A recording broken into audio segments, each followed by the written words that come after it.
Good evening, everybody. Start with the pledge of allegiance. Pledge allegiance To the flag of the United States of America and to the republic for which it stands, one nation, under God, indivisible, with liberty and justice for all.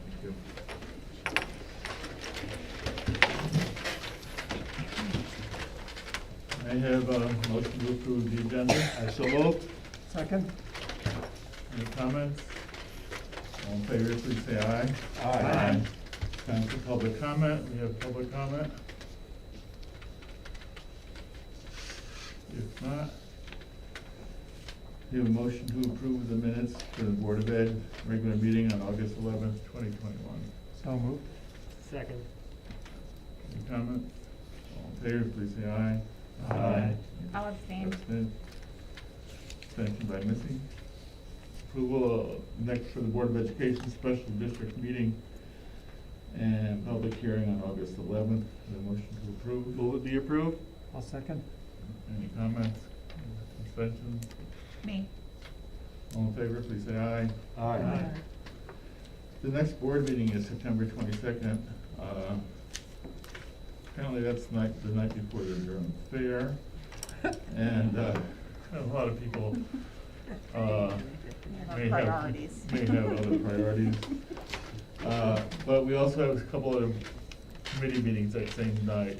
So I will work with Corey and others on the other committee meetings and see if we can either move them earlier or later. Would that be okay? We'll get some dates to make. And we'll still keep the board meeting unless there is a major agenda. Right now, I'm not anticipating anything, but there could be an issue. Yeah. And if there's gonna be a big issue, a lot of discussion, we can make move the meeting out. All right. The next is communications.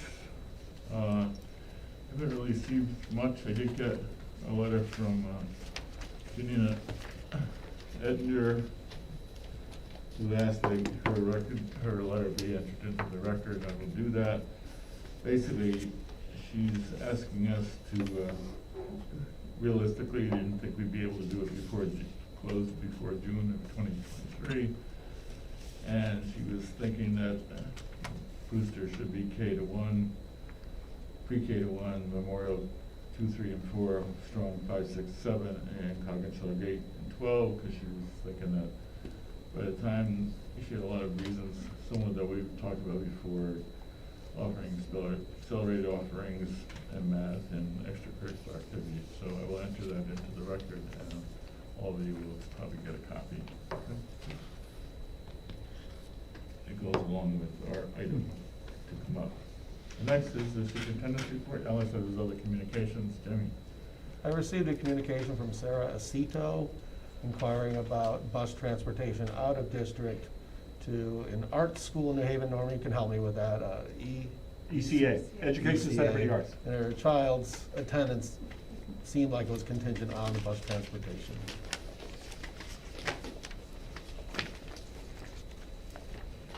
Okay. And it probably should go to Kim. Yeah, I can answer it now, or I can just answer the parent. Just answer. I'm just relaying a communication. And I have one item, for those of us who have been around long enough to know that TEMS is no longer in existence, at least not the magnet school portion, but I am delighted to report that Monday will be the ribbon cutting ceremony at Aces at Chase. It's going to be a big deal. It's where the former Thomas Edison is moving, the former Chase Collegiate School. It's literally a prep school atmosphere for our 6th through 8th grade learners. So we're delighted to have that. Susan Beiswitz, our Lieutenant Governor, will be there to speak. And so we're real excited about that. And our enrollment is almost full. So we're just real delighted. It's kind of a move in a different direction. And of course, students from Region 13 are always eligible to go. So I just wanted to share that with you. But we don't want them to leave us. No. There was a point in time where we wanted 20 people to leave, so We encouraged it, but it never happened. All right, Doug, next is superintendent's report. Thank you. So I've got some information to share that I think would be relevant to our discussions of items 9, 10, and 11, but if that's okay, I think I'll hold off till we get to those items. And so let me just give you a few other tidbits here. First, a reminder that our convocation is this Friday at 8 a.m. in the auditorium. And we would invite all of you to come if you wish to be part of that. Bob is going to be giving a welcome on behalf of the board. If you'd like to be there and listen to his remarks and other things that we're going to be doing, we would welcome you there. It's really great to think about our teachers and staff coming back this week, and I think that's a good thing because the kids come back on Wednesday, a week from today, which seems really just around the corner, and so we are excited for that.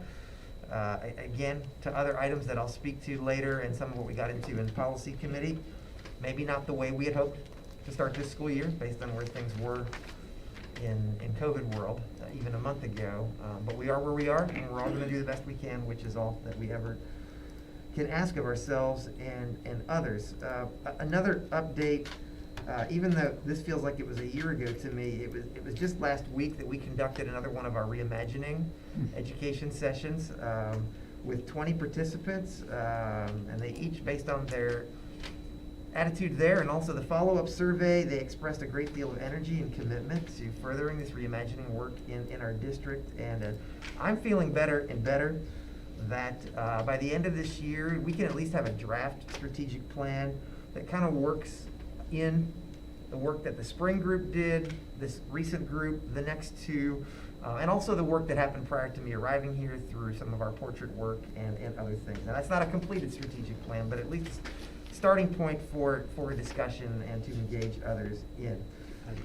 Excuse me. Yeah. When you said end of the year, you talking end of the school year or calendar No, year? calendar year. Calendar year. No, that would, I mean, I hope it doesn't take that long. No, I was curious. No, and you guys have heard me say this before. If we could have at least some framework in place, even if it's not the perfect plan, it really does set us up nicely for our budget process and other things. So that's what I'm driving towards. Yeah, and that's what I thought. I just wanted Yeah. clarification. And I guess the point I just wanted to make is the people that are participating, and many of you have done that, and many of you are going to do that, and others as well, we're really getting good stuff. And not just what people are actually coming up with ideas, but also, I think I said it earlier, energy and enthusiasm, and really need to bring as many more people into this conversation as we can so we can feel support for whatever it is we do adopt and move forward. And so, you know, kind of ending this segment, and, you know, last but not least, I suppose I would say, tonight it is my honor to introduce and welcome the newest member of our leadership team, Katie Trainer. Would you wave? Let me stand up for a second. I won't make you stand the whole time. You can sit back down, but I'm going to talk about you a little bit. And I tried to introduce Katie around a little bit on the bathroom break. I don't know that she got to you, Victor, because you were having technology issues, but and she's masked, so you really don't know what she looks like. But anyway, Katie's going to be our assistant principal at Coggin-Chog, and she's starting Friday. And no one is happier about that than Matt. So, yeah, we're really excited. Katie served as director of bands at North Branford High School since 2012, where she also serves as dean of students and the district's K-12 music department leader. In addition to her teaching, leadership, and extensive co-curricular responsibilities within that music program, Katie's made significant contributions to North Branford High School by serving on the Vision of the Graduate Committee, the NIASC Professional Practices Committee, the COVID-19 reopening team, and in several other capacities that directly support learners and employees. Outside of her school and district responsibilities, Katie has served as the advocacy chair for the Connecticut Music Educators Association, chair of the Shoreline Music Festival, and fundraising event chair for the Connecticut Brain Tumor Alliance. She holds a bachelor's degree and a master's degree in music education from the Hart School and a certificate in educational administration from Sacred Heart University. She and her husband, Matt, did you know that before we hired her? Okay. That's going to make interesting communication. Anyway, she and her husband, Matt, reside in Guilford along with their cat, JJ. I also think it bears mentioning, and this was in the announcement that I sent out to you all in the community, that Katie was selected from among 119 applicants through what we believe was a pretty rigorous process that included a written performance task and several interviews. So, Katie, we congratulate you and we welcome you, and I'm asking everyone in this room and outside of this room to make your transition smooth. And to any Coginchog staff that may be out there, Friday is her first day, okay? Okay, I just want you to keep that in mind. It's her first day. She doesn't even know where the bathrooms are and things like that. So give her a break and support her through that. But thank you. And I told Katie she doesn't have to stay for the rest of the meeting unless she really wants to. And Matt, you don't either unless you really want to. But we'll just go from there. So that's it. Thank you. So Katie, what instruments do you play? Excuse me, all the wind instruments, but clarinet is my primary. Oh, Yep. well, I think you'll enjoy our music program here. I think you've probably already been involved in it and the shoreline stuff, and hopefully that, your job as assistant principal will fully keep you away from some of the music activities. Thank you. Any other questions or comments or anybody? Welcome aboard. Thank you so much. Thank you, Doug. And I don't know, if those of you who haven't seen Matt before, he's there. I think we've all seen him and talked to him, but he is, for the people in the audience, that's a new principal as well. Ken? Yes, thank you. So, at the last board meeting, I mentioned that I would come back this board meeting and give an update on the compressor and the chiller here at the high school. So just a little history over the summer, we lost one of our compressors. We're down to 2, need 3 in order to be able to sustain the increased body load when the kids come back. So we have 2 options essentially that I want to provide to the board to see which direction you'd like me to turn in. The chiller that is there now was put in service in 2003, so it's 18 years old. So, to invest in some money to repair that might not be the best use of funds, but that is one of the options. One of the options is to replace just that broken compressor, and that's around $50,000. Option 2 is to replace the chiller in entirety with an energy efficient unit that qualifies for an Eversource incentive rebate, but that price is $237,000.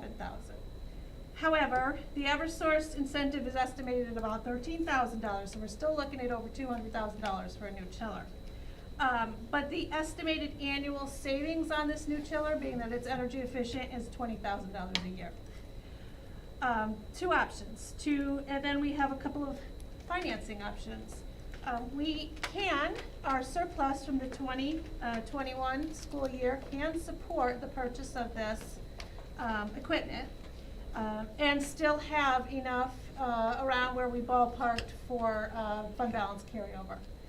As we're closing out purchase orders and closing out the year end, we have a lot of, say, our bus, our field trips didn't happen, and a lot of things like that then came back into the general fund.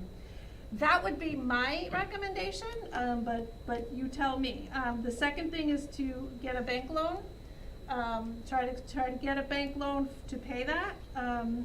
And the third thing is we do have an American Rescue Plan COVID funds that would allow for that purchase is eligible for that, seeing that it has to do with ventilation. So those are the 3 options. Now, if we were to use the COVID grant, 80% of that has to be earmarked for learning recovery. So what this would essentially do is probably take most of that for other opportunities away if we purchase the new chiller. We will use Train, who is the contractor that we typically use. They are on the state bid list, so we would not have to bid. Excellent working experience with them. They know our equipment. Obviously, Train's a huge vendor, so we wouldn't have to go through the bidding. They're actually on two bid lists that we can use. So if you want to give me some direction, if you want to think about it, certainly it's something that we'll have to address soon, because the kids are coming back. Not like we have to do it we can run on 2 for a little while, but we can't run on two forever, and eventually another one's gonna fail. And so I could be talking to you, you know, in 2 months saying, well, we need to spend another 50,000 to repair the second compressor. So. I have some questions. What is your recommendation sitting here? What would you recommend sitting here? Oh, without a doubt, I would recommend purchasing the new unit because it's already an 18-year-old unit. Which unit, the 50 or the 237? Oh, the 50 is just the part. So it's the old chiller, but it's just that, there's 3 compressors, it's just one of the compressors. Is the 237,000 replacing all 3? Yes, a whole brand new unit. And the 20,000 a year in savings on a 15-year life is $300,000, which means this project does pay for itself, but the payback is over 10 years. or It like could actually 12 be a years. 20-year life. But the payback is about 12 years. Okay. We did the energy project, and with the energy project, this was not included, I know that, right? This was not included. But the organization that did that for us also provided operational guarantees, so that if we didn't see the $20,000 return, they would actually foot the bill for that. That's true. Is this something we should engage them to look at putting this into that program so we get the guaranteed payback? Well, we could, but when they initially looked at this, they said it would be a 59.1 year payback period. So I'm not sure where that's why it wasn't picked in the energy project, because it just didn't make sense. But the new air-controlled chiller at the high school, the price was substantially higher, and the payback was only about $7,900 a year. How much Not was? sure why. Yeah, so it's half the savings, and how much was the cost? $475,000. So it was twice the cost and half the Correct. less than half, which is why you're up at 50. The $20,000 a year savings, where is that number coming from? Eversource. That is our estimated, well, no, I'm sorry, not Eversource. Eversource was the incentive. That's coming from the train contractor. In consultation with Eversource. Is there a obviously. way to There's- get any kind of performance guarantee on that? I'm Because- not sure they'll guarantee that. Maybe I can get some more documentation of how that was computed to, it's newer equipment, it's more energy efficient. I get all of that. And my gut is telling me to go that way. I'm just, and I'm even more concerned now when the energy audit that was done only had the savings at 8,000. And now we're saying it's 20,000. So just the savings alone moves the payback out over 20 years. Yeah, But and it could be it's not apples to apples here. I don't know it what could be chiller. a different chiller Yeah, that's, right. much more efficient, or maybe Right. sized differently. So I would be in favor of moving forward with the chiller, but I would like to understand those things. The last item is, in terms of funding, we also have an opportunity probably to enter into a lease payback agreement with a bank as well. Not sure what the interest rate would look like on that. And/or I wouldn't be averse to using the CARES funding for it, or maybe CARES funding for half of it, and then lease buyback for the second half. But I'll let you sort out those kind of details, but, yeah, I wouldn't be at all, my personal opinion, I wouldn't be averse to using the CARES funding for that. So do you want to take this into the finance committee to work with Tim and then bring back to the board a proposal? Finance committee, Wait, I'm sorry. resource committee, which. Not the resource, ERC. ERC. ERC. Excuse me. Yeah, not the finance committee. Definitely. I mean, will you take on working this out, Bob, with Kim? I'd be happy to. I'd be happy to look at the different options and make a recommendation. Based on what I said and I asked, does anyone have any objections or any other viewpoints or things that, as Kim and I discuss it? I think the age of the chiller is probably wise to replace it, rather than trying to fix it, one at a time. And it seems to me that unless the bank loan is at 1% or less, which might be, it might be worth looking into what kind of interest we can get on the bank loan as well. Yeah. And if they're as low as we're getting our bond numbers in, which are less than 1%, maybe there's, a good purchase, through some kind of bank loan that might be of value, at real low interest rate. So I would pursue, all those options you were talking about, but I also would look at, what kind of bank loan can we get, and is anybody willing to put up $200,000 for very little return? I'm not sure, one thing I'm not sure of, and we can discuss it, is the requirement for authorization of a loan versus a sale leaseback. A sale Yeah. leaseback can be executed by the administration, where I think the loan would need to go through the board. Yeah, I think we have a loan up to 100,000, over 100,000, the board would need to. So then the board would have to weigh, would have to actually vote to authorize. So there's a little more red tape that way, and I think when you look at the lease buybacks, oftentimes because you're putting up a certain percentage of down payment with the collateral, the interest rate actually tends to be a little lower than a straight out loan, if I'm not mistaken. But if the rates, who knows what the rates are, we'd have to look at that. That's why I was suggesting that. So can you pursue both of those things, and we can have the ERC come back, at an emergency meeting, take care of that whenever you're ready. One of the meetings that was supposed to be coming up is ERC anyway. Is the board in agreement that Kim and I can sit down a couple times together and discuss it without involving the rest of the board? Is everyone in agreement with that on the board? And I think we're all in agreement that the better option, actually, whatever the savings are, is to replace the whole unit and to work on it piecewise. Especially understanding that at some point, as we've discovered with other things, parts cease to be available, circuit boards cease to be available, and control units go down. We can't be in the situation of having the entire unit go down because of an electronics failure, which cannot be fixed.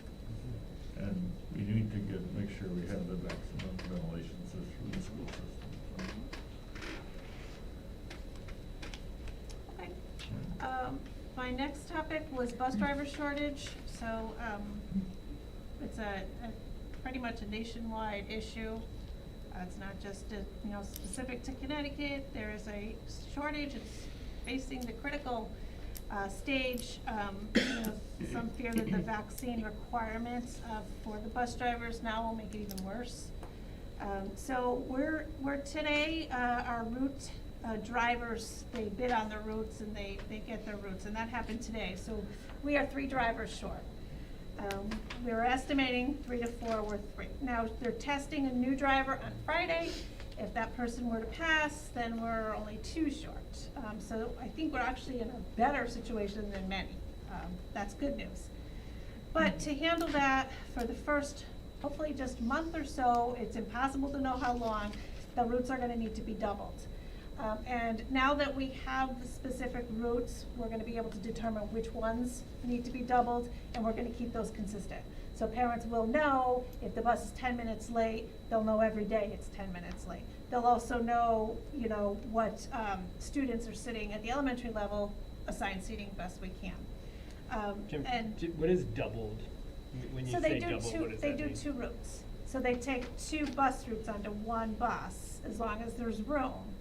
And So it lengthens the time It for does. for an individual bus. Absolutely. Do we know how long of a time for the potential lengthening of those bus routes? Yeah, we'll know when they tell us which, so they look at what routes can be done sort of intersected and not just one full one and then another one, so they try to weave them in.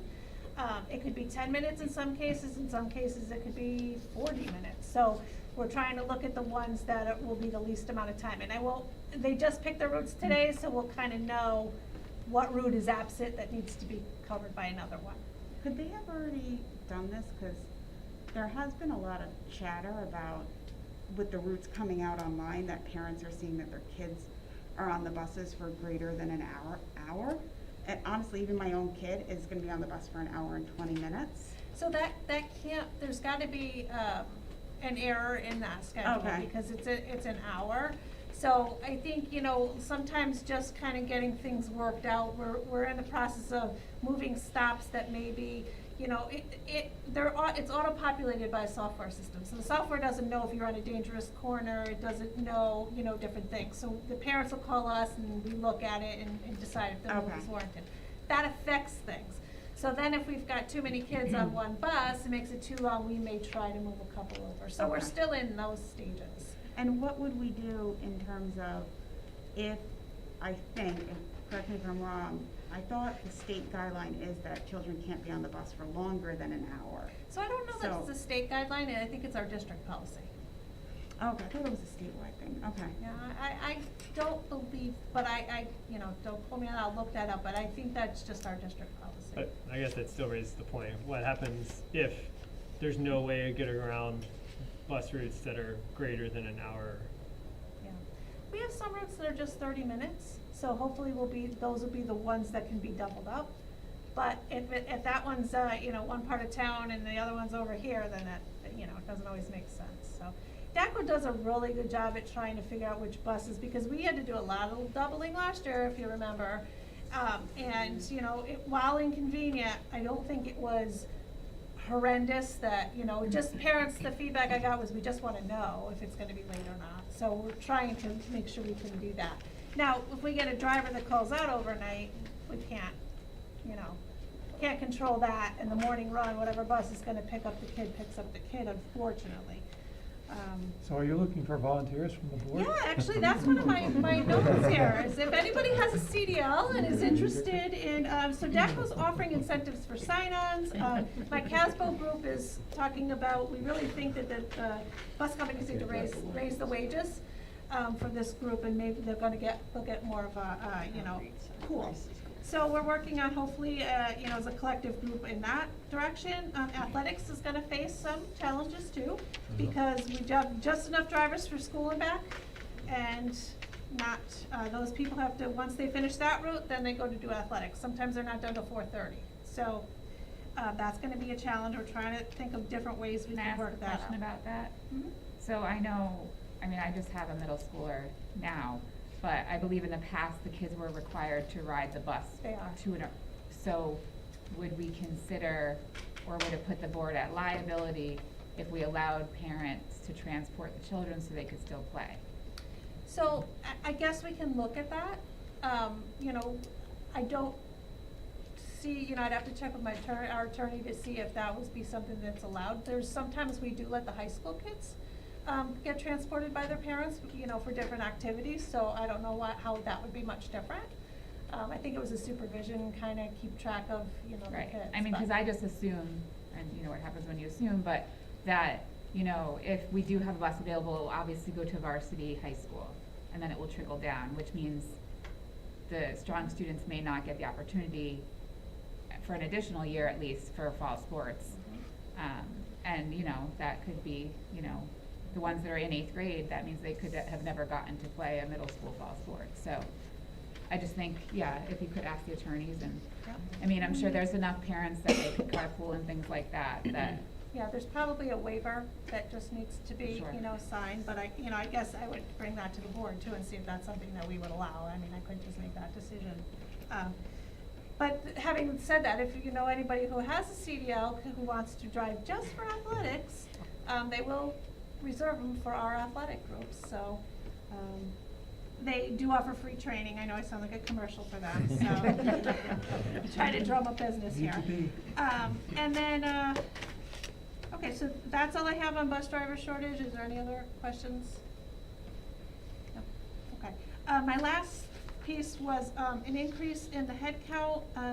The district has a need to increase a vacant position. So we have a vacant position right now that's a .6. And we've had an addition of some student load that's an increase in special education. with some needs. So we are asking, or letting you know that we really need to increase that position to a 1.0. So that's a 0.4 increase to our staff headcount in special education. However, not budgeted for, we've had some turnover in different positions, and so we do have the natural attrition that could absorb that additional amount of the 0.4. And that's for special ed, you said? It's a special ed teacher. Just because we had increase in numbers? Yes. Yeah. Yes. Is the increase in headcount distributed across the schools, or is it a particular It's grade distributed levels? across the schools, but then, but particularly at the, elementary strong level, so Memorial strong level.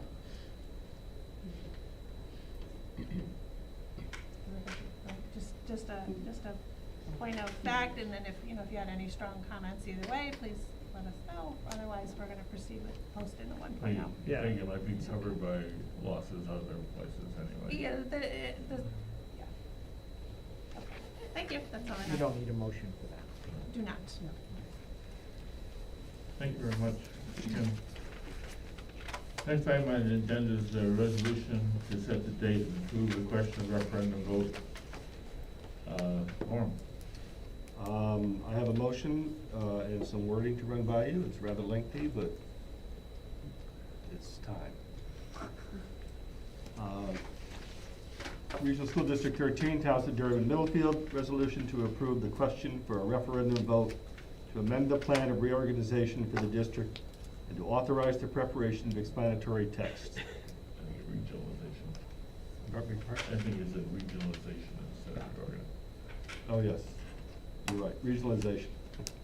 Be it resolved that the Regional School District 13 Board of Education hereby approves the following referendum question, which shall be submitted to the electors of the towns of Durham and Middlefield at a referendum vote on voting tabulators in the towns of Durham and Middlefield on November 2nd, 2021, between the hours of 6 a.m.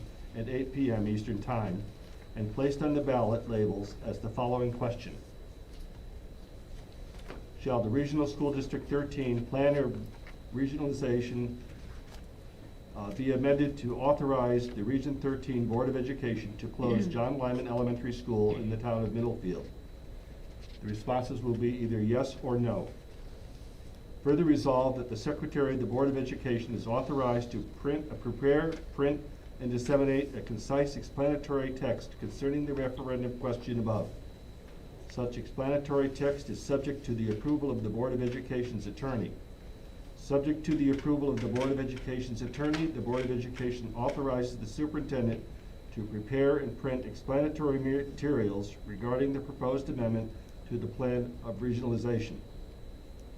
The explanatory text and explanatory materials shall not advocate either the approval or disapproval of the referendum question above, and shall be prepared in accordance with Section 9-369B of the Connecticut General Statutes. Did you just make a motion? I did. I will second it. Is there any, thank you, is there any comment or questions on that? If not, all those in favor, please. Deb? I think you all know this, but I talked to our attorneys recently, and I just want to make sure that if you are to approve this motion, then we fall under this moratorium on expending any district expenses to advocate for this. And so in anticipation of that, I believe Meg has taken down our video and our FAQs, and I've also been told that I can't launch any more thought exchanges after, on this topic after tonight. So I just wanted that to be out there before the vote. How come the FAQ has to come down when it's facts and it's not advocacy? Well, our attorney looked at that, and he believed that there were some issues that people could describe as being advocacy, and that's all I can tell you on that. Then we need to rewrite and redraft the FAQs in a manner that is not advocacy. Okay, so let me speak to that. He actually went through and kind of sanitized them, and it was my opinion and Meg's when we looked at them that removing some of the things that had been there and leaving only the remnants might be viewed negatively by the public. But if you all want us to go back, we have his recommendations. I just don't think they're the things that convey the things that we really wanted to get out there. And so that was just an opinion. So again, we don't have to take them down completely, but a lot of the stuff that was kind of on the minds of the public had to come down off of them. Can So we get a second opinion? we, Well, I do agree with Bob in the sense of like, I don't wanna take up the meeting or any discussion with it, but I think it's worth looking into further because I really want the public to be educated. It's not that I'm advocating for anything one way or another, I Sure. just want them to be educated. would And I it think be that's- helpful if I sent you all, like through email tomorrow or something, kind of his sanitized version? Yeah, please. Mhm. So you can even see that, and again, we won't be in a meeting, so you all couldn't really direct us, but it was just, when we saw what had come out of it, we were like, oh my gosh, this is such a shadow of Yeah. what had been there. The people that like might, I'm not saying that they would, they might even accuse us of removing stuff. Whereas if we removed the whole thing and we could just Yeah. say, that was kind of our thinking on this, but. I would like to look at what he Sure. proposed to remove. Sure. And then how do we reword it so it's not in an advocacy, but still conveys the information? I Okay. think that's the work we need, and if We can do he's that. not capable of doing that, then maybe we need to enlist a different attorney or another attorney to give an opinion as to how to do that. I mean, my general opinion is that anytime you list up a bulleted set of facts, it can be, you can always take the position that it's advocacy. There's no way you can defend that and say they weren't advocating, they selected this bullet point versus they selected that bullet point. I think it's a really hard thing to get over, and I think the point of this is that we're spending money by posting the facts on the district website, and we pay money to house the district website. Therefore, we're spending money on the facts. And so, I mean, we can have another attorney, we can spend a lot of money. I don't think we're gonna come to any second conclusion, is that it would have to be an extremely sanitized, extremely boring piece, and it probably would have very little in it at all at the end of it, to meet some type of criteria. And then, even then, somebody can say, looks like advocacy one way or the other. And I would hate for something like that to derail us. While I think that education is important, I think, we have done what we can. From putting things out there as much as possible. At this point, this doesn't preclude us from continuing to advocate on our own personal levels, because we're not at that point spending district money, so there's no reason why we can't advocate for it and clarify facts. But I just think that, going down that avenue is just gonna be a lot of headache for very little gain. I think the FAQs didn't disappear. I mean, they're out in people's emails and they're out in people's documents. We're just not gonna be on our website. But that doesn't mean that they haven't disappeared. They were, the town Times can print them again if they wanted to. Those are the things that are there. They don't go away. They're just not gonna be posted on our website. Can they be on the town's websites? They can. The towns can choose. Well, to that's post up to it. them, but. Right. I'm opposed to attorney shopping too. I think that borders on unethical. You have an attorney and gives you an opinion, and this is the firm that we use. Spending more money on further attorneys is just, it's against everything I stand for, It's so. the same attorney and firm that told us last time we couldn't advocate on our own, if you recall. I think he would argue that he didn't do that, I don't think you did. I've been involved in lots of referendums on the state level, and this has always been the case, whether it's All right. at NBC or at the state of Connecticut, we always were bound by the same rules. So now for kind of two different conflicting, do you all still want to see the sanitized? But just There's no not- harm in seeing it. Okay. But No. Yeah. Okay. Well, we have a motion on the floor. We have, and second, we have any further discussion? If not, all those in favor, please say aye. Aye. Thank you. Item 10 is a resolution to consider potential closing date for John Lyman Elementary School. Throughout our hearings and other documents, a number of people have suggested that we wouldn't be able to close it effectively by June 2022, and perhaps putting a statement if we wouldn't close John Lyman School no sooner than June of 2023 would probably be, more reflective of what people have said to us over the last couple of weeks. So, if anybody would like to further discuss or make a motion, then we can talk about it. Anybody? I'll make a motion that, as the chair, that we adopt a resolution that says that we will not close John Lyman School any earlier than July 2023. I'll second that. I was gonna say, I'll second that to get some discussion going, Right. but Victor already did.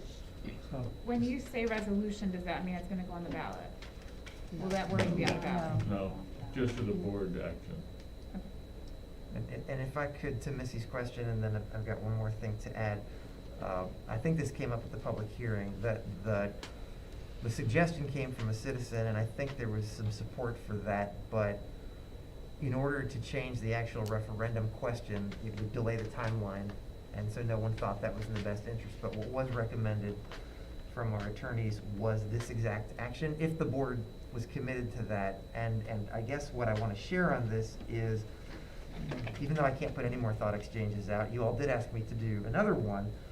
And we got slightly more participation. We didn't get a whole lot of new issues or kind of divisions among, the same kind of themes prevailed. However, there was something that came out, if you guys remember the differences tab, where there were the groups that were opposed, but what did they agree on? And what they agreed on in just about every run of that artificial intelligence was this. It was a question: will the Board of Education publish a timeline before voting on the referendum? And I believe that was in direct response to the suggestion that had been made. And so I believe lots of people, whether they're on one side or the other, even if they don't agree with delaying it till at least 2023, at least agree that having some type of timeline would be important. And I think we've all agreed that it's pretty difficult to put that timeline together in 8 months than it would be in 20. So I think this is an important thing for you all to consider, and I think it would show that we were listening not just at the hearing, but now in the second thought exchange. There just seems to be a lot of synergy around that point. And again, I'll reiterate, both from people who think we should close the school and from people who think we shouldn't at this point, they all kind of think this delay, if the school does close, would make sense. And I think we heard from some people who actually said it at the hearing, it would actually change their vote. So I ask you to consider that. I think even just a generic timeline, like I don't know, I could be wrong, but at least the impression I've gotten from my conversations with people, I don't think it needs to be detailed. I think if we just said, vote November, 2021, then January, then we start talking about referendum, I'm assuming for bonding, start construction plans, construction could potentially start September of next year. I have no idea, but I think if we just kind of make it generic, just to give people that visual. And I think also what I think would be helpful is a visual of what Brewster might look like a little CAD drawing maybe at the bottom of the timeline, a little although I don't know if this goes to advocacy of any sort, but just to give them that information, because I think a lot of people forgot about the potential construction at Brewster. So I think including that, I think would be enormously helpful. I think you raise a good point, and I'm not sure that it would be considered advocacy or not. Again, my interpretation of this is not so much that we give all that detail prior to November, but that you take the action that Bob has just proposed. and that you let the community know that it would be no earlier than 23 to reassure them that there would be adequate time to build that timeline in. That's, again, you all are in the community, you may be sensing something else, but I think I shared with the board the last time we talked about this at the hearing. We as a staff can do a much better job of making this transition happen with 20 months, and I think you all as a board can do a much better job of reassuring the community that it will be done well. Again, both to those who support the decision and to those who don't. So, I think I understand that you're good with this resolution, but you're suggesting that doesn't stop there. Yeah, I know, I'm good with the resolution, yeah, I think that I would just, and I think it will go a really long way with the community, I think it would give them reassurance, I think if there was just something a little bit generic that we could also give them, I think would be helpful. Yeah, I would agree with Christine. Like, I've heard a lot from the community, and I think we heard it loud and clear at the meeting, that people want to know that we have a plan in place. And so I think we need to deliver some type of hypothetical plan about what it would look like. And it's on the website.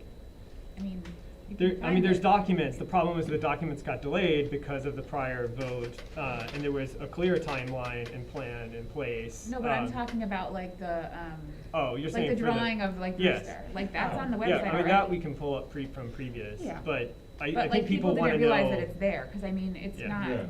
our I- website is not the most user-friendly thing I've ever seen, you No, know? but they want We love a it, Ken. bullet. We love it. Don't I worry. think they Nice. want, I do think that they want some type of timeline. I with- agree, yeah. And with some clear things, that these are the things that we're planning on happening. You can ballpark everything, but Yeah, it just, it shows that at least we have a plan. Right, it shows that we're And not we've had gonna a just plan. like throw the kids in, you know, one big room and, I think we have to be careful how we do that, because it's contingent on the closure. right. So Oh, the yeah. advocacy Yeah, I issue agree. is tricky. And, you know, what's already out there is out there. So you just wanna say no earlier than?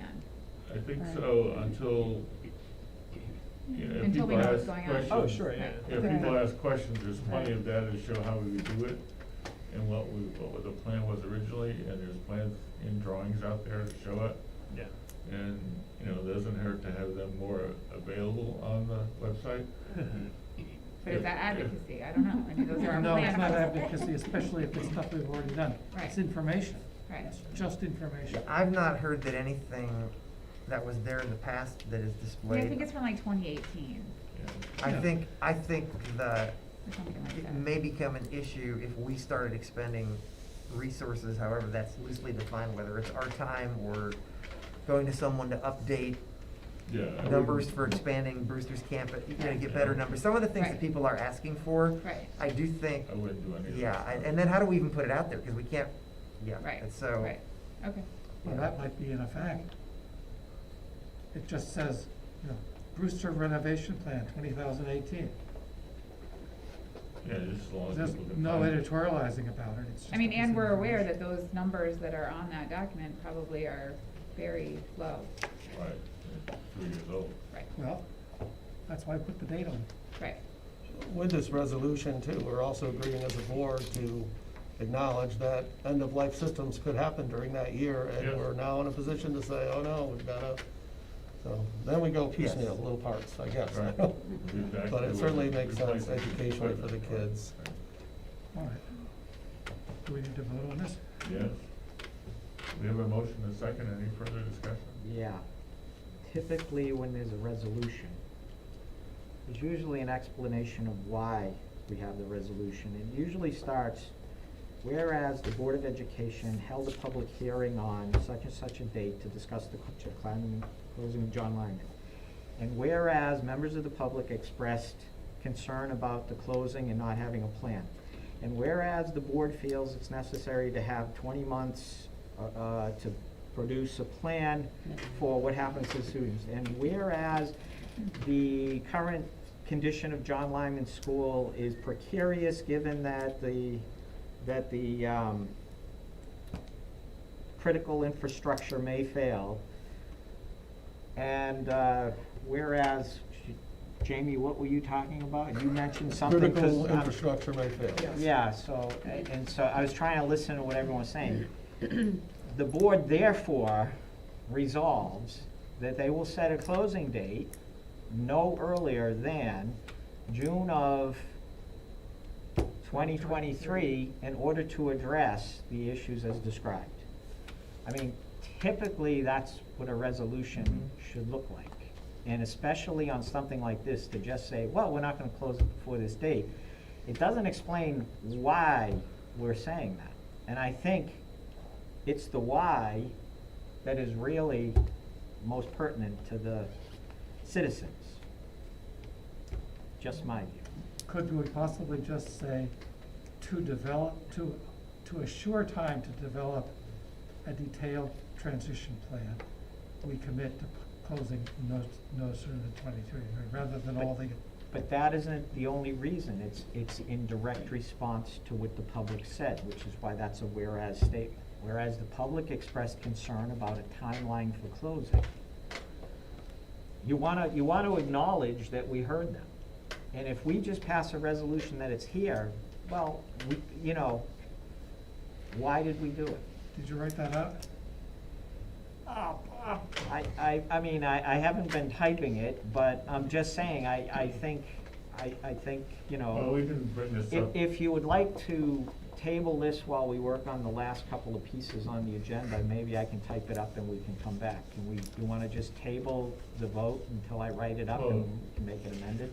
We can just postpone it. We can postpone it until the September 22nd meeting as well. I mean, we got till November 2nd. We may. That's up to you all. I We would may- advise expediency in this, in saying. There's a lot of stakeholders that are waiting. We may delay the September 22nd meeting, we already discussed that. If, All right, well, why don't we postpone it to later in the evening? and- just table it for now, we'll bring it back up later, as long as everyone's in agreement with that, and I'll sit here and I'll whack away at the keyboard and see what I come up with. Whereas a lane. Uh, You only have two things on the agenda, too, guys. Yeah, you have to go Okay. quickly. Well, who can type really fast, and I'll just take them aside. on the board of selectmen so long. we I gotta can- get the CBO first. We can bring it back after executive session. We gotta act There professional. we go. We can bring it back after the. Well, you can bring it back to the executive after, but you can have a 5-minute recess too. Okay. All right? Yeah, I don't think we were planning on running the live stream beyond, All right, then we'll do it. so, we could. I We'll mean, do it soon. We'll put that on hold, and bring it back in a few minutes, or maybe 10 minutes. Next is the policy committee. Bob, do you wanna, before you start whereasing, read your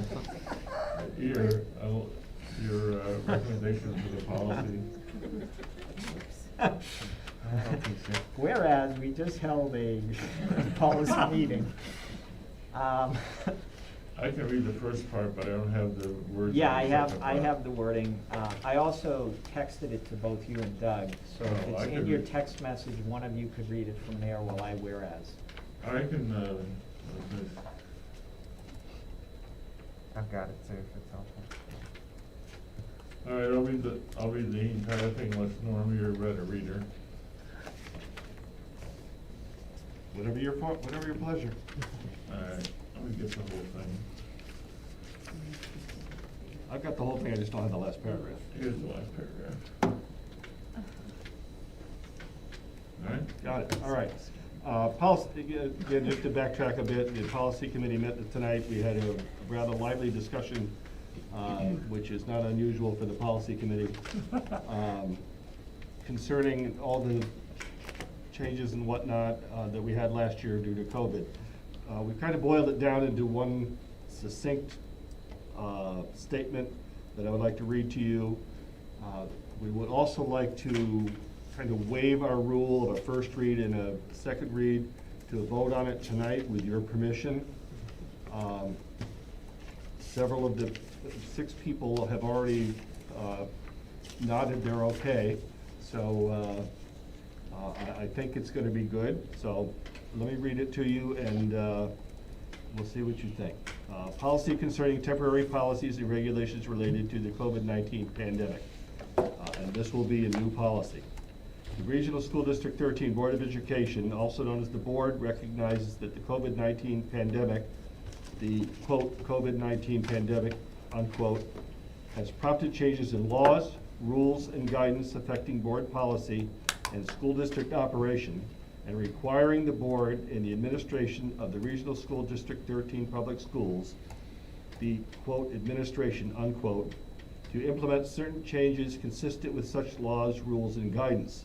The board further recognizes that the circumstances surrounding the COVID-19 pandemic are continually changing, and that the board and the administration must prepare to adapt and evolve as appropriate and/or required.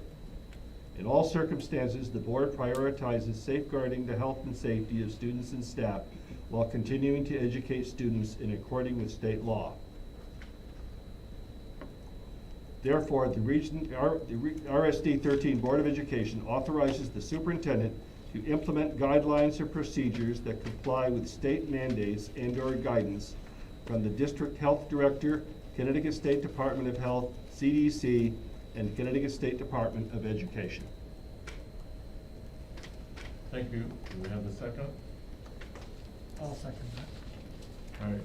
And Doug wanted to get into any discussion on that with the Well, board members that were here? Right, I feel like for those that weren't here, it's important for me to kind of go over some of the things I went over and then open it up if there needs to be further discussion. So this will be a repeat for some of you that were there before, but it does give Bob time to type up the other thing. So I think the first thing is that our local guidance, which we would like to publish as early as tomorrow, if we can, is mostly just the repeat of state mandates. And so there isn't a whole lot that is unique to RSD13, but we do think it's important to get that information out to everybody. I also think it's important to note that most of what we'll see in what we're calling this opening or fall guidance, which may go into the spring and the winter, also, maybe that's wishful thinking on our part, is similar to kind of how we finished the school year last spring. But here are a highlight of differences for those that kind of remember last spring and want to think about this fall. The first is and a lot of this is just in the last week or less, we now have an employee vaccine mandate. So that has to be in the guidance because we didn't have that even a week ago. We have a provision within the mask mandate for teachers in classroom situations when they can safely distance from the learners and anybody else who's in the room to remove their mask when it's appropriate instructionally. And the examples we gave that the state also gave us is if you think about younger children learning to make sounds, where seeing the teacher's face in all of that would be important.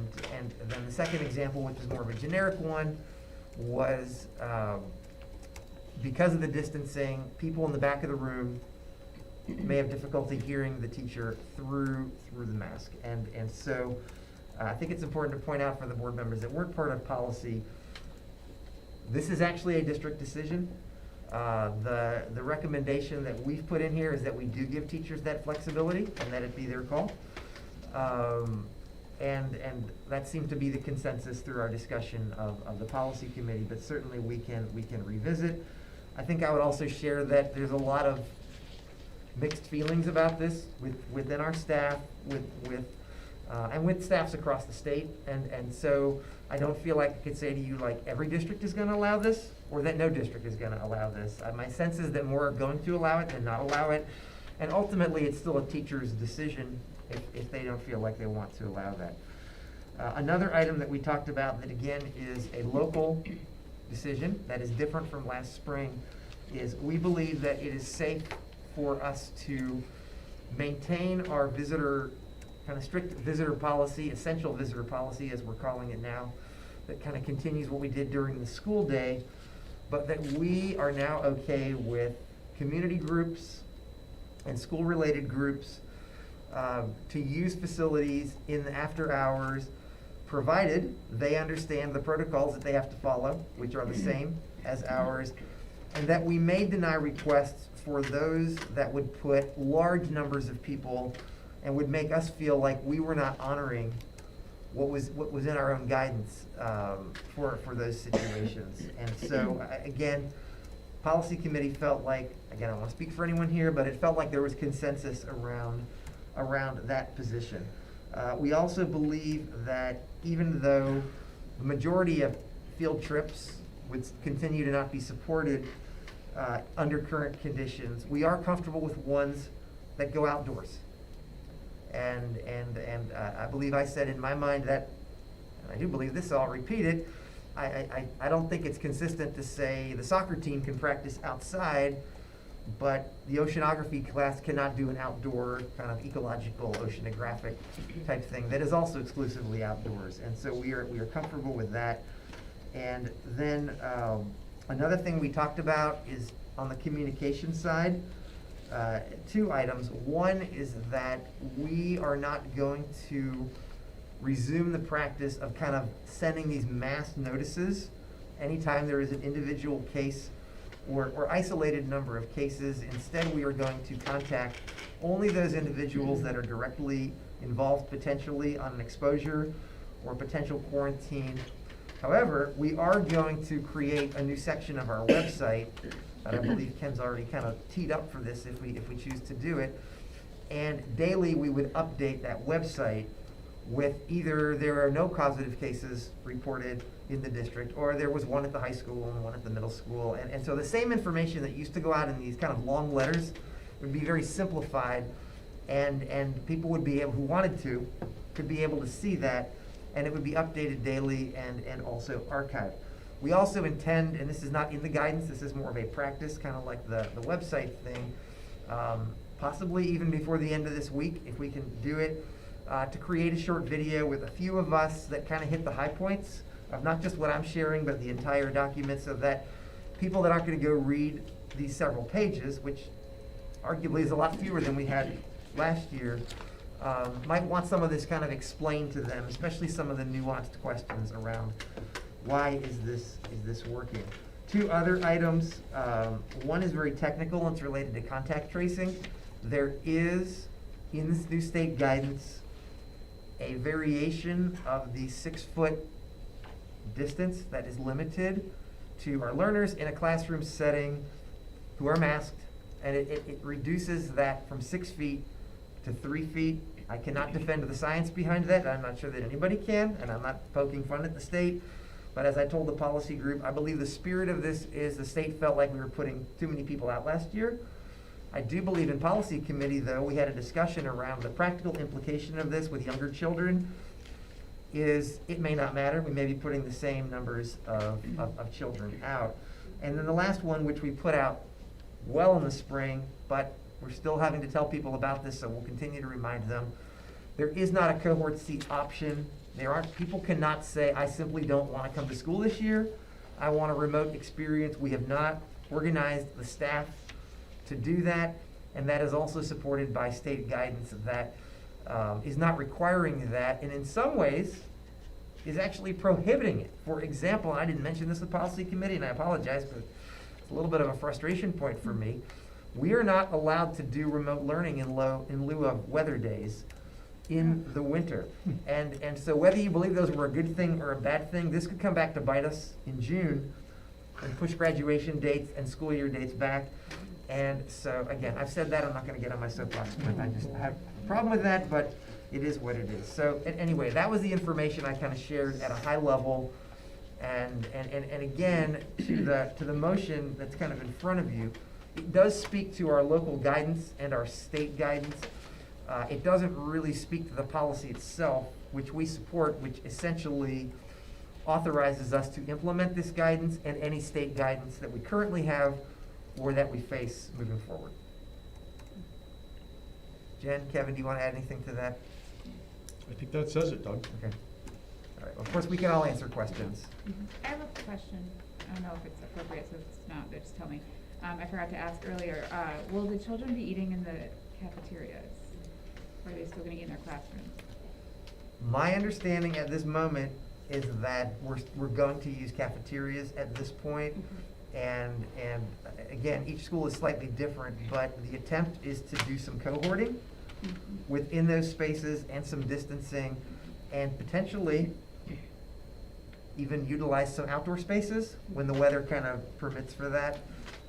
But did you hear anything different? Yes, no, you're accurate, but also to space more in the cafeteria, they might be using some classrooms in the cafeteria and alternate days if they are going to use classrooms, depending on the school, so, So for like the middle school and high school where they may eat by period or by grade, I don't know how that works.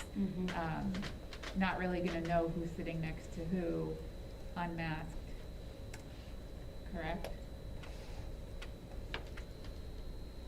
Now you're here, so you have to end on Here, they would be able to tell you. Thanks for the question. yes. Well, they will be able to tell you who's sitting next to who, but then you're in essence telling that person who has COVID, and then that's HIPAA, correct? Well, in the contact tracing, we're always asking Oh, those questions, right, Jen? I knock on wood, my kids not Yeah. get. So, no, during the But- contact tracing, we ask the person who tests positive who they were around. I see. And then we don't say, So you don't ask the other people, no, were you sitting so next to we so-and-so? don't say, oh, you sat next to, Okay. yeah, Ken, Yeah. so that's why we're calling you, no, so. They don't tell you who your kid was sitting next to. No, They no. just tell you they got COVID. Yes, They were- just those, yeah. Or that they need to those quarantine contacts, because they were yeah. supposed to. But in terms of spacing, I know, Matt already has some ideas of how he's gonna do it. Sure, that so, at the high school, yep, so- I spent some time, with facilities, and the custodians kind of, assess the area. I'd like to be able to kind of not disrupt as many different functions of the school, like, for example, last year I found that they're using a gymnasium, which was really impacting that program, and that wouldn't preclude that we wouldn't go back there in the event we do. But we've done some creative things, and we're in the process of kind of moving tabletops to one side only by windows, so there's not like cross conversations going. I recently put in a request for more picnic tables for outdoor spacing, utilizing the interior court for nice days. But I tend to be a person who plans for like snow and rain, so like if that's the situation. But we also have other flexible seatings that we can put into corridors to also help with supervision. But in the tables that are presently in the cafeteria, we're gonna be marking off where you can and you can't sit to kind of still use that space and to try to maintain not only spacing, but less disruption with other things that are going.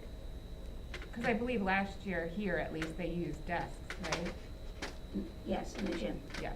And middle school, Strong base, were in their classrooms. Correct.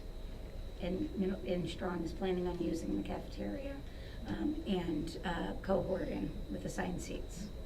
Assigned seats. The kids are gonna love that.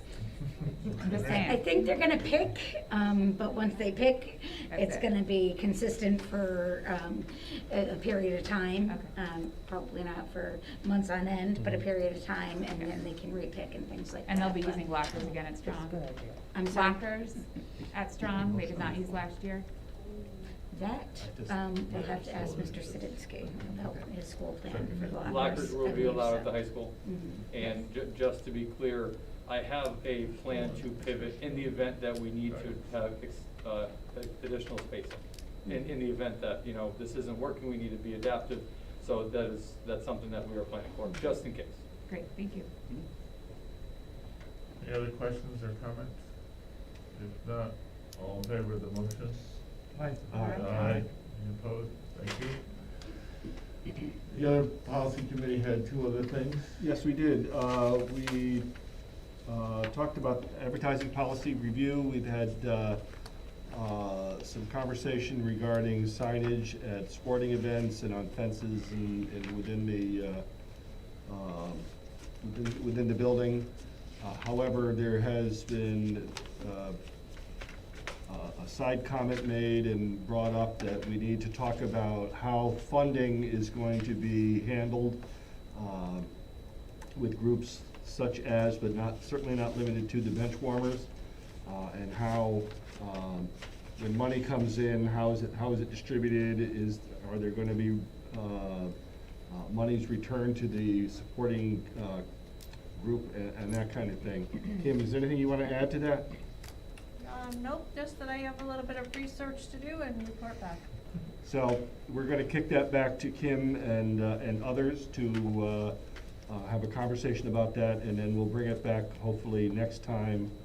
I know September is busy for people because of the fair and that sort of thing, but we'll get it back to you as soon as we can for a first read, and then have some conversation with the full board. Finally, an item that was on the agenda, which really kind of isn't an item for the policy committee, and that is a review of public comment guidelines. We had some conversation about that a while back. Christine brought forward a paragraph that I believe was from Milford, and Victor voluntarily rewrote it to kind of suit our needs.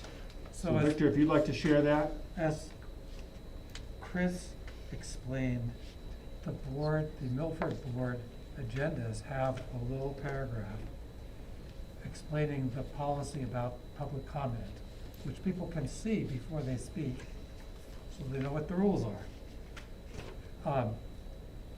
And I rewrote those, as I modestly told the policy committee brilliantly, to express what I think we would like to have every month on our agenda, in fact, on the agenda for every public meeting that we have. There's a little paragraph down at the bottom. Public comment is limited to 3 minutes per speaker. As specified by board policy number 1120, the chair of the board may, at his/her discretion, restrict, extend, or curtail comments at any time. All comments must refer to the educational program of RSD13 and conform in manner and content to the district's core ethical values. Comments at the beginning of the meeting are limited to items on the meeting agenda. And I'm adding a sentence not in the version that I sent out to you guys. Last sentence. It is board practice not to respond to comments during the meeting. Proposal is to have that attached to the bottom of agendas. And we can have a vote on that, or we can just do I it. don't, unless we have objection to it, I think that just sort of goes as an agreed on instruction. Well, it's typically nothing new. It's typically nothing, oh, I see. The only wording change I'd say is just throw out the his, her, and just say there. Sorry to say. Just throw out the his, her, and just say there. There? Yeah. Okay. I don't know, which style menu is that? That's okay. I can live with that. So I'll change that to there. I just think, and I'm gonna say it again, the no comment, when somebody from the public makes a statement that is patently false, erroneous, whatever, to not comment and correct something, I think is wrong. Then if you feel that's restrictive, we can leave that sentence off. I didn't have it. I feel it's too restrictive. I agree that we don't want to engage in conversation with the public during public comment, but I think we should reserve the right to correct any inaccuracies that people say, because otherwise they say it, it's on the record, and if we don't say anything afterwards, it's there, it's out in the public, and what they heard is what they believe, and that's what the truth is then. So would anyone object to my striking that last sentence? I guess. I would leave it. Yeah, I would leave it, and I guess the other thing, so you can leave it, and then what I would say is from a general procedure that we should take as a board is to address those types of statements through the communications, allow to, and then remove, and I potentially remove the last public comment at the end of the board education meeting, so that you don't have to go around those issues. Because I just think I've seen way too many board meetings recently where there's just too much back and forth that it just completely disrupts the Board of Education and the board selectmen, other types of meetings. And I just don't think it's good practice. It just never ends well when you try to start arguing facts. And so I just think it's better allow people to say what they want to say, and then address that through, if you have a difference of opinion, to address it through the communications, and then stop there at that point. I think it's also hard to, where do you draw the line in the sand? And that's what I would be fearful of. So I think we continue with the practice we have always continued with.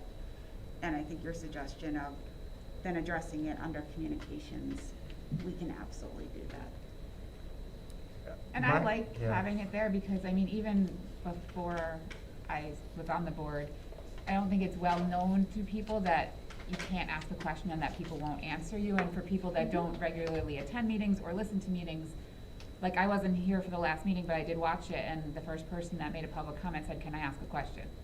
Because she didn't know, and the fact was, no, you can't. So I like that word in there, and I agree with Andrew, then just, you know, do it during communications. But then, I mean, that means that people can only make a public comment on something that's on the agenda, and then they don't have an option. And that's why I disagree with So- removing the one at the end. But I wonder if there's something in the words that would not sound so restrictive. For example, to say, it is the board's usual practice. Or to say, at chairman's discretion. Or you could say that the chairman may correct any misstatements or something, or falsehoods or something. Well, you're in charge of the meeting in the end. But you've already mentioned it Yes. further up. Only for curtailing comments. Okay.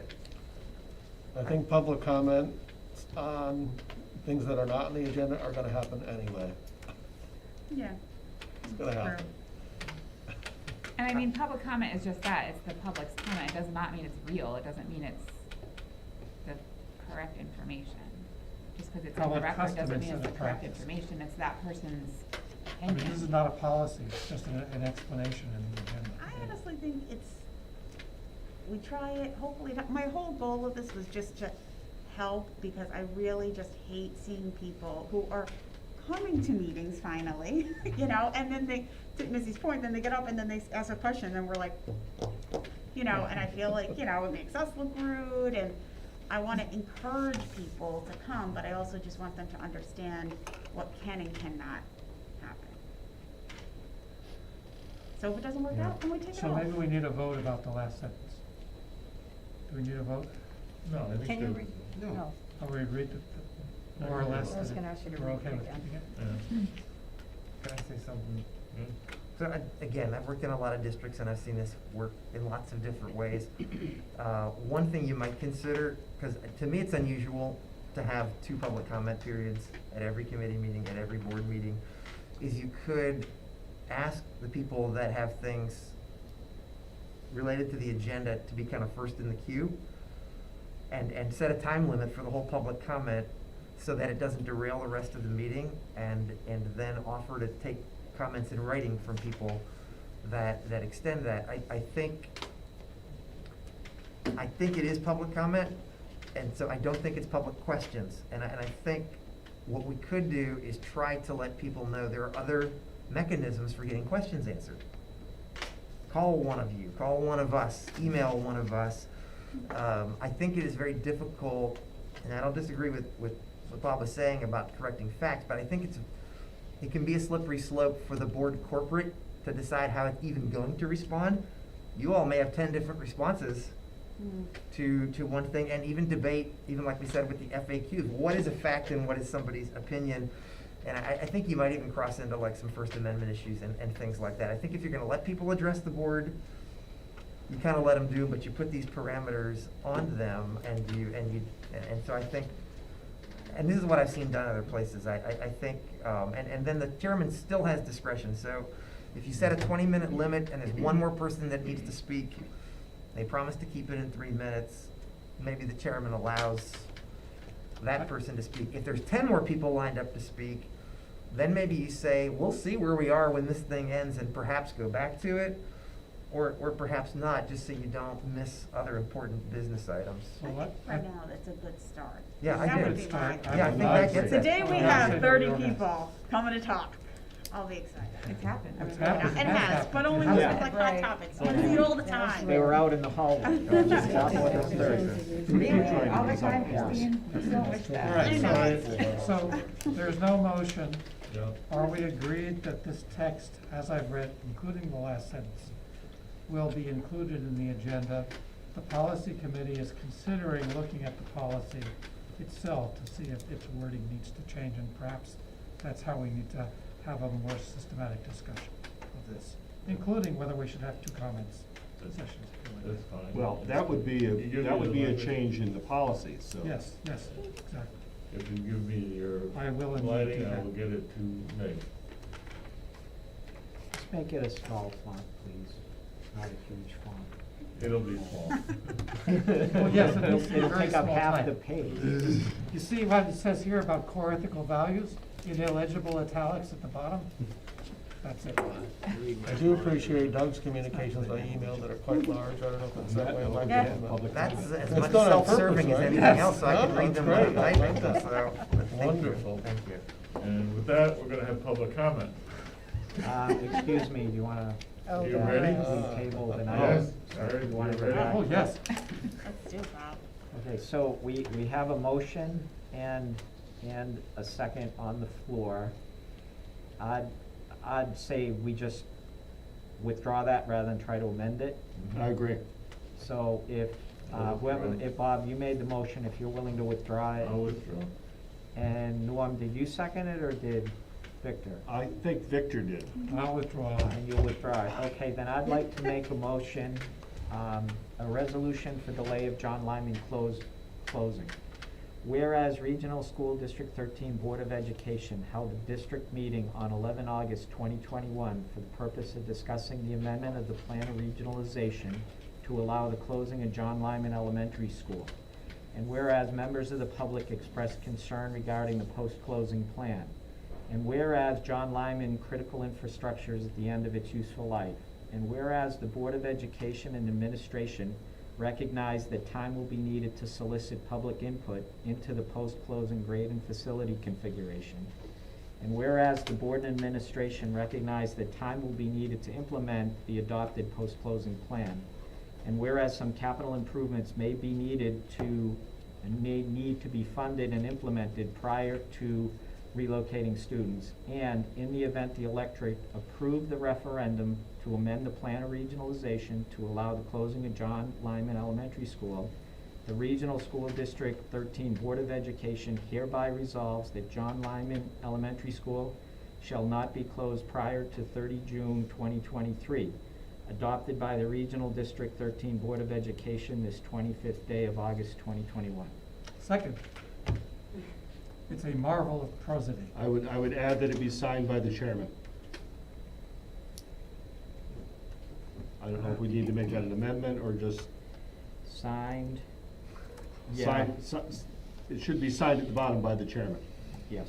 Can you read the whereas about the infrastructure, please? That might be a little bit advocacy. Whereas I John just wanted Lyman to critical repeat it, as it infrastructure is at the wasn't end of its sure. useful life. That's fact. Yeah, okay. Okay.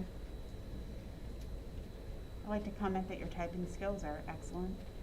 Yes.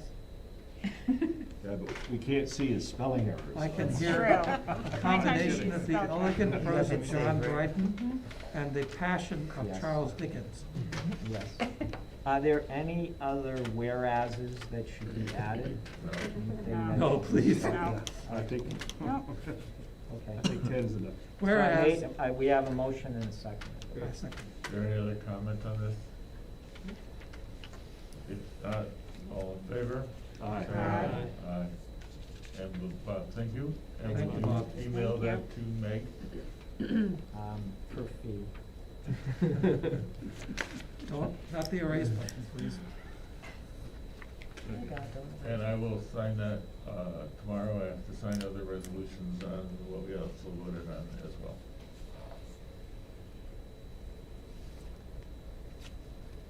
Public comment? All right, now for public comment. Any other public comment? Yes, Public comment. state your name All right, and start the address. clock. All right, so, hold on. I read something today on the internet. Can you state your name, Name please? and Audrey Stevens from, Durham. I read something today on the internet from, Shipman and Goodwin.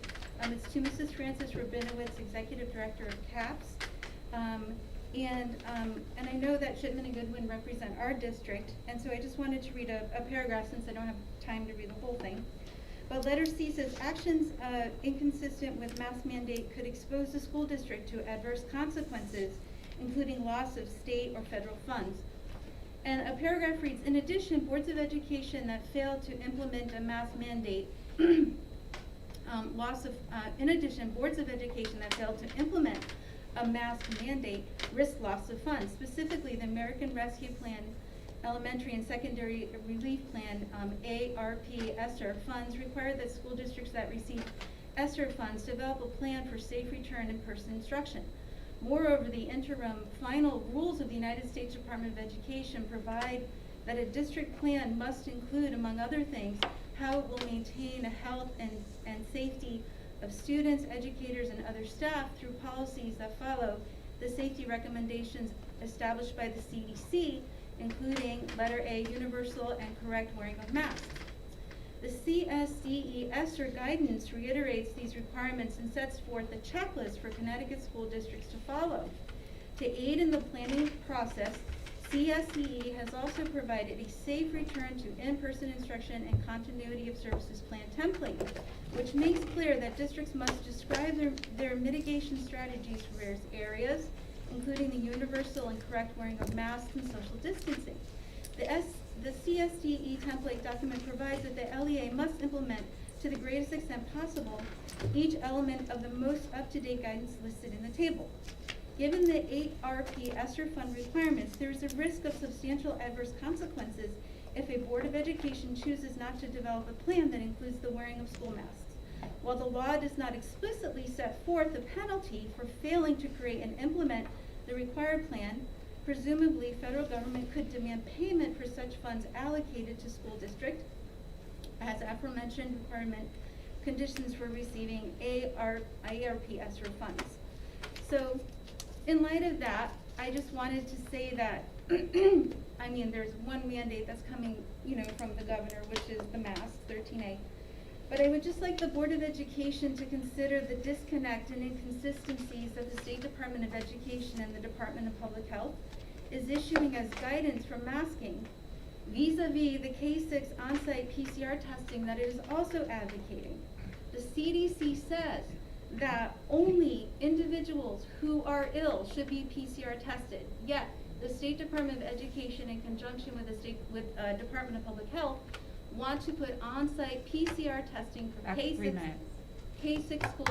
I'm almost done. May I please finish my sentence? One sentence, yes? Yes. And so I would like to know, I would like the board to consider that putting the PCR testing for healthy students K through 6 is in complete contradiction to the CDC guidelines. Thank you. Is there any other comment? No? If not, we have a motion to go into executive session. I move that we go into executive section for the purpose of discussing strong middle school principal vacancy, and that the Board of Education invites the superintendent, Dr. Shook, to join us. Second. And Mr. Bro. And Kevin Bro. And Kevin Bro as well. Second. My apologies, Kevin. We got a That's second. fine. Aye. So everybody else will have to leave, and